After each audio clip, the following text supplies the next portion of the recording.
সবাইকে জানাই কালী পুজোর অনেক অনেক শুভেচ্ছা। সকাল থেকেই আমরা দু ভাই বোনে অপেক্ষা করে বসেছিলাম কখন সন্ধে হবে আর আমরা 14 প্রদীপ জ্বালবো। আগের দিন 14 শাক খাওয়া হয়েছিল, আজকের হলো 14 প্রদীপ জ্বালানোর পালা। প্রতি বছরই বাড়ির চারিদিকে প্রদীপ দেয়া অন্ধকার কোণকে আলোকিত করার দায়িত্ব আমাদের দু ভাই বোনের উপর থাকে। তাই এবারেও আমরা প্রদীপ মোমবাতি সবকিছু নিয়ে ঘরের চারিদিকে যেখানে যেখানে অন্ধকার আছে আর ঘরের দরজায়, তুলসী মঞ্চে, উঠোনে, ছাদে কোথাও বাকি রাখলাম না। সব জায়গায় একদম আলোয় ভরিয়ে দিলাম।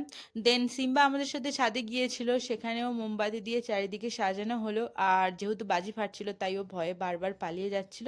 যাই হোক, আশপাশে তো খুব সুন্দর বাজি ফাটছিল, আমরা সেটা দেখলাম। আমাদের কাজটাও কমপ্লিট হয়ে গেল। তারপর মা ডিনারের জন্য নিচে ডেকে নিল। ডিনারে ছিল লুচি, নিরামিষ ঘুগনি আর পাঁপড় ভাজা। আর আমরা কি কি বাজি ফাটালাম সেটার জন্য পরের ব্লগটা কিন্তু অবশ্যই দেখতে হবে। এক এক করে সব ভিডিও তোমাদের সাথে শেয়ার করব। আজকের জন্য এইটুখানি, বাই।